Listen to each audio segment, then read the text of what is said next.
Okay, welcome everyone. Welcome back to to seeing me again on every Tuesday evening. So for those who joining for the first time, my name is Kai Jun. I've been a second year student doing cost and finance. So I actually been investing for about 5 years through fundamental analysis. I'm actually starting this webinar for over 2 months now to actually share with regards to share some lights in terms of financial literacy wise, knowing that many people actually wanting to get into investing or have already been investing but would like to seek a secondary opinion and stuff. So a little disclaimer about myself is I'm not a financial advisor. So whatever is being shared, do take it as a form of entertainment or education purposes by yourself. So if you like to take further action, do your own research and everything, or seek a respective financial consultant, to get some advice. So yeah, let's begin. A little quote for today would be, the start is what stops most people, because everyone is afraid of starting. So yeah. Okay, before we actually begin, like all the past webinar is before we actually start the day topic, we will actually be discussing a little bit about the current affairs or global affairs by itself. So, as we can see, the market is, currently very bullish. Despite the ongoing political tension globally, such as like the pandemic and the unemployment rate that's ongoing. One of the, few leading indicators, which would be, I would say, contributing to the bullish market would be the appreciation of tech stocks itself. So many might know this acronym, FANG itself, which is the contribution of Facebook, Amazon, Apple, Netflix, and Google itself. Of course, there is others like Microsoft but people have yet to figure out how do they include M into or to come up with a cool acronym, where there's M within the word itself. Second would be, nearer to our home itself. Hong Kong leader has actually, Carrie Lam actually decided, to move forward with plans to work together with China itself. Promoting, a greater, I would say, connectivity between our financial markets, which includes IPO as well as private wealth connections. This have, of course, resulted in US deeming that, Hong Kong is, no longer sufficiently autonomous from China itself, which could possibly means that tariff that's imposed on China itself might actually be applicable to Hong Kong itself. So on top of which, travel restriction and business plan could also be affected. So in another sense that business might not want to, venture into Hong Kong in a sense whereby, they will probably lose some opportunity one way or another, directly or indirectly. So these are the few notable impacts as of now, as what we can see. So yeah. Lastly, it would be recession or deflation. That's the question we got to ask ourselves. Q2 result is not out, so this is just solely my opinion. Recession is, to understand a little bit better, recession is, when there is a decline in GDP, where for deflation is the decrease of general price level of goods, which in my opinion is what is going on at this current point of time, or what we're experiencing now. So slightly different from disinflation, where there is actually a slow in inflation. So that's not the case. Okay, before we begin, there might be actually some content where most of you guys have already knew or know. So just bear a little with me if you do, else, like we can dive into it. So the bonds itself is one of the various financial instruments out there that's issued by either the corporate or the government itself to raise capital for their own project or for fund their own operation. In other words, like an IOU contract, similarly in those like loan shark kind of thing, but is legally right. So looking into the bond itself, we want to share with regards to the common terminology that you might view or face in a sense is that the par or face value of the particular bond is actually the amount received at the maturity of the bond. So different bonds have, different maturity period, could range up to between 3 years to maybe 5, 10, or even up to 30 years. Coupon rate is actually the dividend equivalent of a stock itself. Whereas you receive a fixed income, unlike stock where the dividend is actually dependent on the payout during the current period. In other words, coupon is the fixed, dividend is floating. So lastly, knowing that all the perks and everything, there is also a downside risk to bonds itself. So what we want to look at is actually the risk in holding a bond. So interest rate, as in the market interest for Singapore, a benchmark, we can look into is like SIBOR rate. And I'll explain a little, slightly later in the webinar itself. So bonds and interest have actually, they have inverse relationship, whereby the rise in interest will actually cause a fall in the price of the bond. So yeah, I'll talk a bit more in the next slide as well. The second point would be the credit and default or default risk is, where there might actually be a possibility of the company that's not being able to pay out the coupon promised or them defaulting on the debt that they issued. So the last risk we want to look into is the prepayment. It's actually the risk whereby the bond is actually issued, is actually paid off earlier than expected. You might wonder, isn't it good, because bond is debt. So since they are actually able to pay off the debt in a sense that isn't it great? But from an investor point of view, we need to know that this could also mean that actually we are forfeiting on the possible income, that was in due. And I will share a bit more in terms of a use case, like an actual case scenario that is real life now, to show you an example later regarding basing off SIA mandatory convertible bonds. So the bonds, what we want to look in about them is actually a little simple overview regarding about them. So I have actually split out into three most, I would say, common scene, such as like the government and the corporate, as well as the MCB. MCB is actually, I would say, very closely related to corporate because they are mainly issued by corporations, large corporations, in order to fund their future project, or in SIA case, to fund their operations. Credit rating itself is actually a simple evaluation by various agencies, such as like Moody's, like S&P or Fitch, in order to indicate the worthiness of the bond issued by the respective government or corporation organization. So there is no test, so you don't have to memorize this particular table. You can find it on Google. However, if you still insist on having this table, after the webinar, you can look for me, then I'll just send you the link to it. Lastly would be the liquidation preference. I think that's one of the most, I would say, I won't say the key factor, but I would say one of the consideration whereby when an investor want to invest into bond is because of this particular reason. In other words, if a company were to liquidate, who will get paid first? Liquidate means like if the company, maybe taopi or close down or whatsoever, if they liquidate all their assets and everything, who will get paid first? To put it simply, our beloved employee will get paid first, followed by your bondholders, which is whoever is investing into their bonds, and lastly will be the stockholders, so whoever purchased their shares. And if you want to dive even deeper, we can look into secured bonds and unsecured. Secured bondholders will receive the money first, followed by the unsecured creditors. So, yep, moving on. Like I mentioned, with regards to the price and interest, we can look at the relationship between them. So what we can see is when the when the interest rate were to decrease, bond price will actually increase. And I'll give a example in a bit, and as to why the reason behind why bond price do increase when the interest rate drops, vice versa. The one that I want to talk a little bit deeper is regards to the coupon rate as well as the duration, the relationship lah. So generally, the longer the holding period of the particular bond, the more investor is able to yield due to the risk the investor are being exposed to. So risks such as the three risks that I have mentioned earlier, such as like prepayment, the credit default, as well as the market interest as well, which is closely tied together with Fed rates, and I'll touch on a bit in a bit. So whereas for a shorter period bond, like maybe a one year period bond, they are exposed lesser because they are not exposed to the volatility of the interest in the market itself. Whereas for a 30-year bond, they definitely will be exposed to the volatility of interest rate, which might rise or fall in the market as the economic market cycle proceed as time goes by lah.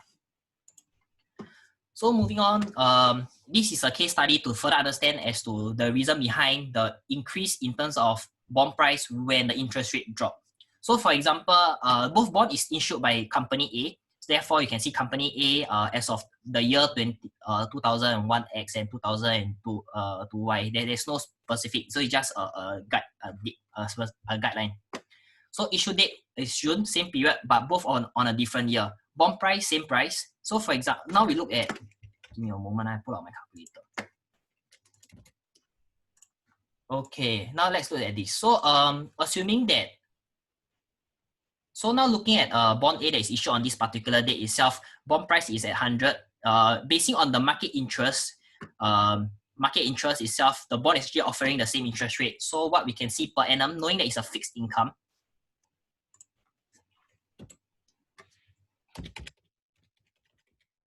We do get a $5 per annum in terms of income wise, fixed income for every $100 that we invest into. Whereas for if you look at a bond that is issued on this particular year, let's say assuming this year whereby the market is not doing so well, whereby the market interest rate from 5% dropped to 2%, therefore bonds that is issued in this period will also be yielding 2%. So that will also mean that for this particular year per annum, you're only receiving $2. Therefore, in the market, if you want to sell it back to sell it to other people, this bond A will seem more attractive because given the same price, they're offering a higher return. However, it doesn't stay at this price for long because, as we know, supply and demand, if let's say the demand do increase, bond price, people will bid more. It's like an auction. So people will bid more to purchase this at a higher price. So like this price will definitely go up. Therefore, concluding why bond price will increase when interest rate drops. So if you all still got any questions, we can get to it at the end. Additionally, to conclude this whole thing, this price will only go up to at most $250 if the market is efficient. And what I mean by that is because given that it's only $5, 5 divided by 250 times 100 equals to 2%, which is the current market interest rate if the market is efficient.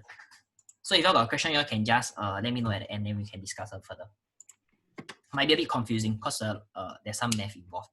Okay, so other instruments that is closely related to how bonds are like will be treasury bills under SGS for Singapore, as well as fixed deposit lah. I use DBS as an example lah. So for bonds example, I use Singapore savings bonds because I think that's the most common one that many individuals know about.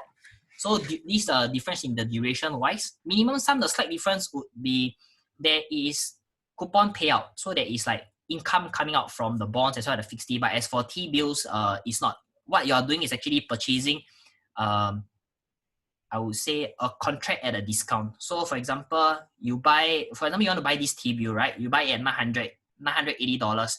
So upon maturity, 6 or 1 year later, 6 months or 1 year later, you'll receive the full lump sum of $1,000. You profit $20 in a sense. So that's how T-bills work. Then followed by credit rating and the flexibility lah. So if you have a question, you can just ask at the end. I'll just move on. So last but not least, I have a few case studies to show with regards to how bonds work differently, or how individual bonds, I would say, is like in the market. So now looking into Singapore savings bonds, what we do know is that Singapore savings bank follow closely dependent on the Singapore interest rate, which is the SIBOR, which is also closely following the Fed rates in the United States. So if let's say Fed rate were to decrease, we do see our SIBOR rate dropping as well. And if that's the case, Singapore savings bond would also offer a lower yield in a sense. So yeah, the difference between 5 and 10 years is the longer you hold, the more returns you get lah. So as we can see, 2015 started from here. So we are able to see the close relation in terms of the movement of the yield basing on the particular interest rate. This SIBOR, by the way. Okay, the second one would be, I won't say mostly discussed, but that I have actually talked about a bond whereby people can actually relate. So those who have actually tuned in for the past couple of weeks, you know that I talked about SIA. They, in the few weeks back, they have actually issued rights in terms of for their own shareholders to purchase 2 for 3 shares at $3 per share, as well as convertible bonds. So like I mentioned earlier, one of the risk factor is the prepayment risk of bonds itself. So what do they mean is, let's say for example MCB, right, the holding period is 10 years. So upon maturity of 10 years, you are able to enjoy of up to 6% of yield of coupon rates per annum in a sense. As the year goes by, the more you get lah. So prepayment risk that if let's say for example the SIA decided to I would say if they're able to pay off all the debt and they tell you, hey, actually we don't need your, we are able to pay you now. So you have to, I would say, in other words, you have to forfeit this additional 6%. So you maybe on the 7th year, you only are able to enjoy up to 5%. So you're essentially missing out this additional 1%. So that is the risk the investor have to take in the event the company is doing well and is able to buy back their particular bond itself. And additionally for MCB itself, whatever upon maturity, whatever price that this bond is at, or whatever price the stocks is at, for example, assuming that the face value of MCB is $100 and assuming SIA shares is at $10, they are able to exchange it for 10 SIA shares. So yeah, I hope it's not very confusing for MCB, mandatory convertible bonds. It's like they got a choice to convert their bonds into shares in a sense. Yeah. So all these details can be found on the SJET's website. To sum it all up, bonds is actually a very fine instrument where you can, include within your portfolio such as the all-weather portfolio or the barbell portfolio, which I've actually shared last week. Yeah, so the actually is actually to diversify, while minimizing your risk, while investing into the market itself amidst all this volatility. Of course, like stocks itself do continue, to research about them diligently. And if we treat investment like a hobby, it will actually cost us like a hobby. But if you treat it like a business, it will reward us like a business itself. So if not, actually, I would like to share in regards to how corporate bond, because I personally don't invest into bonds. So for those who are interested in bonds, you can go to this website called dividend.sg. I'll just you're going to this website, you click under dividend ranking, fixed income, which is bonds. Then you can look into. So high flux, you can see, don't buy high flux, they are in the middle of lawsuit and everything, and some scandal. So one thing you can look at is like probably Capital Mall, which is here. I think I saw DBS. Yeah, DBS. Yeah, so you can look into this where bonds are. Alternatively, that if let's say you all have a broker or you are from respective brokerage, right? You all might receive emails such as this whereby they do tell you that certain company are, like for example Fraser Centerpoint, they are actually issuing bonds. What they're looking for is a 3-year period with a minimum size of 250k. So if you don't have 250k, you can just skip this email. But if you have, you can buy into this bond, enjoy a 3.35% fixed income in a sense. Yeah, so that's how, and there's like multiple of these bond issue. These like from Oxley, minimum 250k as well at a 6.75%.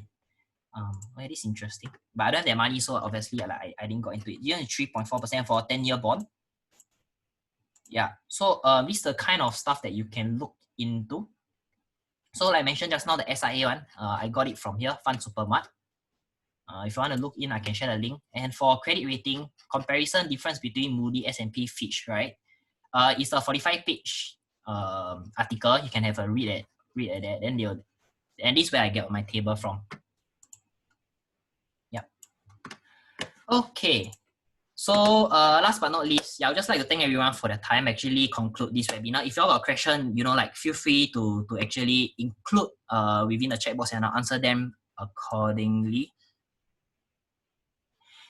Yeah. And okay, I'm gonna shamelessly promote my own YouTube itself. So I've actually uploaded the initial few webinars over there. So if let's say you guys are keen with regards to the past topics that I've actually shared on, you can go over there and have a view at it. Do like, subscribe, and share with your friends. I would love that. Yeah. If not, I'll just answer the question. We can proceed with the Q&A now. Oh yeah. Additionally to corporate yield bonds comparatively to government bond, is corporate tends to yield higher corporate rates or interest rate or dividend or whatever you call it or income. Is because yeah, you tend to be exposed to more risk. Whereas for a government bond, you have the government backing. Like is if a government were to fail, there's only two ways. Like it's either actually there's only one way. Means they got war lah. Cause the other one would be actually I cannot think of any other reason whereby a government would fail. But yeah. Therefore, concluding whereby if there's a lesser risk in another sense that you will receive a lesser yield in a sense. So yeah, Kun Yong can arbitrage. I mean, yeah, we can use bonds as one of the way because it do provide a fixed income. Yeah. So if you all have any question, feel free to indicate in the Q&A below. And I've actually put my YouTube down. So yeah, I appreciate if you guys can support me a little. So far, any questions? Yeah. If you all don't want to type, you all can unmute and like talk to me.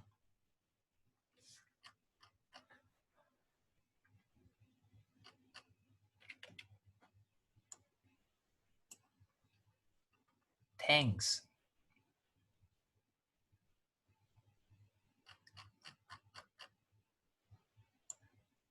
Comes, yeah.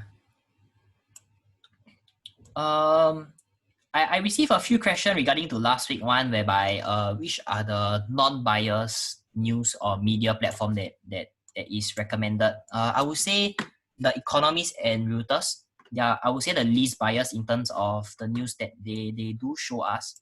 So y'all can look into those. Comparatively to like Fox News, CNBC, all this kind of thing. Do listen with discretions. Yeah, because they tend to be a little bit biased, one-sided. Yeah.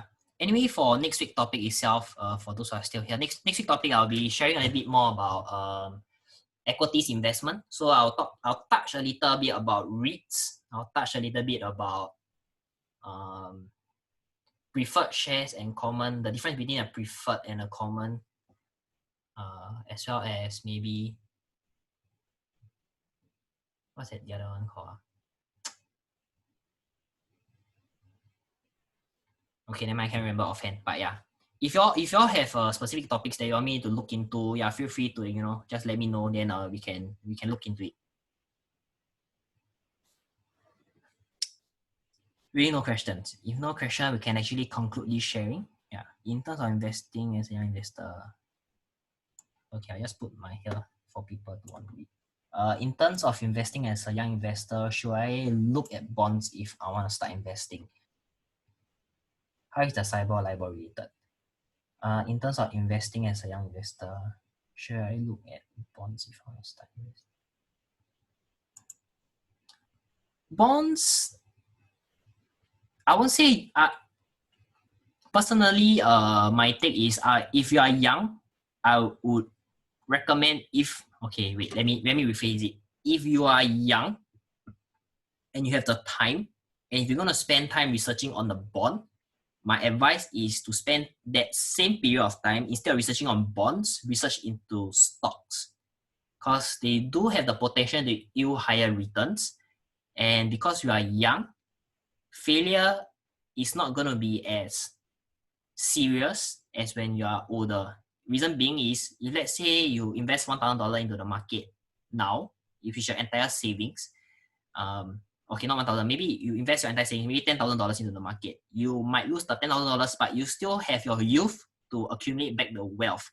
But if let's say you are 60 or 70 years old and you decided to look into the market and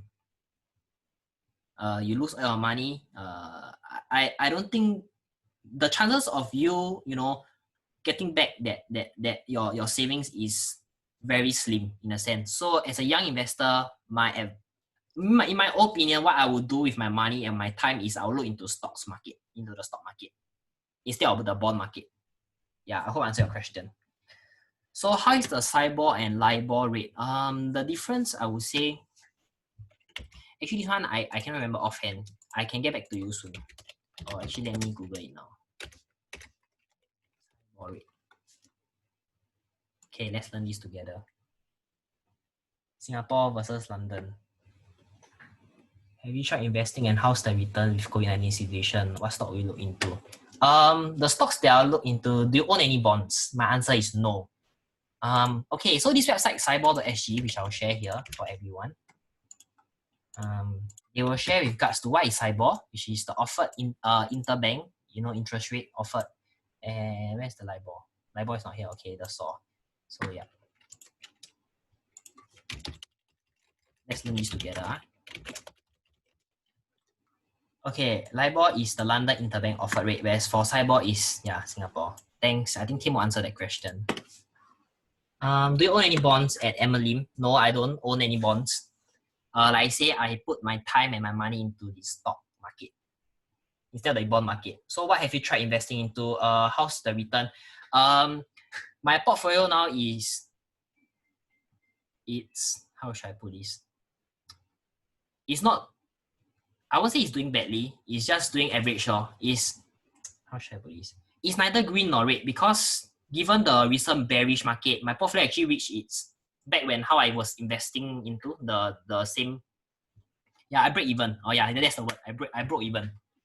So yeah, stocks, you know, to look into. I shared this many times. Data center, tech stocks like data center, healthcare. Regardless of whatever situation, you still need healthcare. Food industry, you will still be hungry, so you can look into them. Um, yeah, those basic needs definitely is one of the few company you can look into. Yeah. So I hope I answered your questions. Is there any questions so far? Yeah.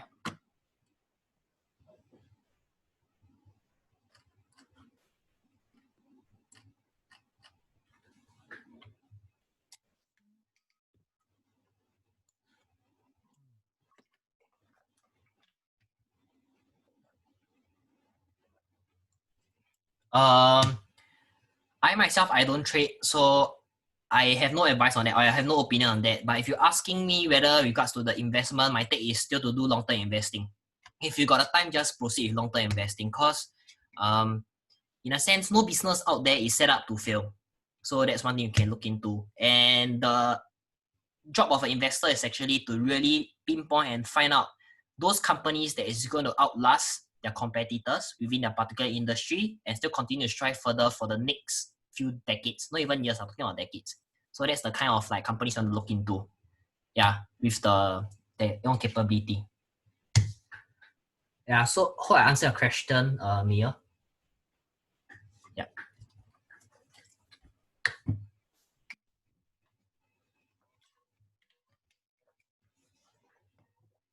Anyway, I'll share more with regards to my portfolio on the last week of June. Yeah, then I'll touch a bit more about equity investing next week, followed by sector research on the fourth week. Then the fifth week of June, I'll be sharing a little bit more about my portfolio. So if not, y'all can actually just scan this QR code, which is the Telegram group chat that actually I do have, whereby we do share news or current related, current affairs, or share topics related to investment and stuff like that. Yeah. It's actually more or less the same. It's just another word. It's like same as securities, or company stocks and shares. Yeah.